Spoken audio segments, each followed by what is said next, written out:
পৃথিবীর অদ্ভুত একটি সত্যি হলো এই পৃথিবীতে কেউ সুখী নয়। প্রত্যেকে টেনশনে আছে, চিন্তায় আছে। যার কাছে জব নেই বা কোনো কাজ নেই সেও চিন্তায় আছে, তার কেন জব নেই, কবে তার একটি ভালো চাকরি হবে।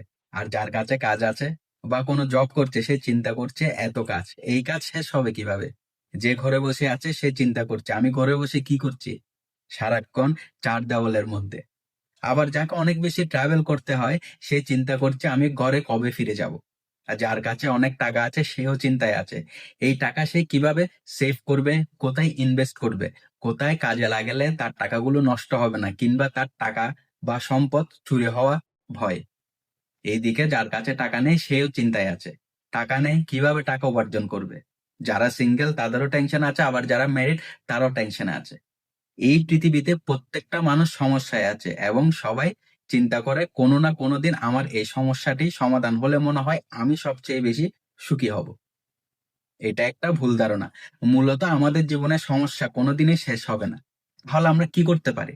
সমস্যাটা হলো আমাদের চিন্তাধারায়। আপনি যে সিচুয়েশনে থাকেন না কেন, আপনি যদি আপনার চিন্তাধারা বদলাতে পারেন তাহলে আপনার সমস্যার সমাধান হবে। কেমন? একটা উদাহরণ দিয়ে বোঝানো যাক। যেমন আপনার কাছে যদি কোনো জব বা চাকরি না থাকে, আপনি এইভাবে চিন্তা করতে পারেন যে আপনি নতুন কোনো কিছু শেখার টাইম পাচ্ছেন, সুযোগ পাচ্ছেন। আবার যদি আপনার কাছে অনেক কাজ থাকে, কাজের চিন্তায় আপনি ঘুমোতে পারছেন না, এমন সিচুয়েশন, তখন আপনি এইভাবে চিন্তা করতে পারেন আপনি নতুন নতুন জিনিস করতে পারছেন। পৃথিবীর অনেকে আপনাকে প্রয়োজন।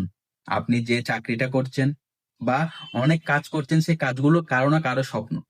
যদি ঘরে বসে থাকতেন তাহলে চিন্তা করুন, আপনি আরাম করার সুযোগ পাচ্ছেন, রেস্ট করতে পারছেন, নিজেকে সময় দিতে পারছেন, যা অনেকে চাইলে পারে না।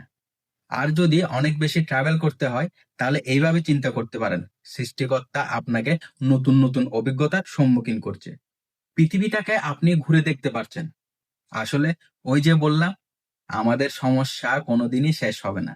আমরা যদি আমাদের চিন্তাধারা বদলাতে পারি, আমরা যদি একটু ভিন্ন আঙ্গিকে চিন্তা করতে পারি, তাহলে আমাদের সমস্যাগুলো আমাদের সামনে সহজ হয়ে ধরা দেবে।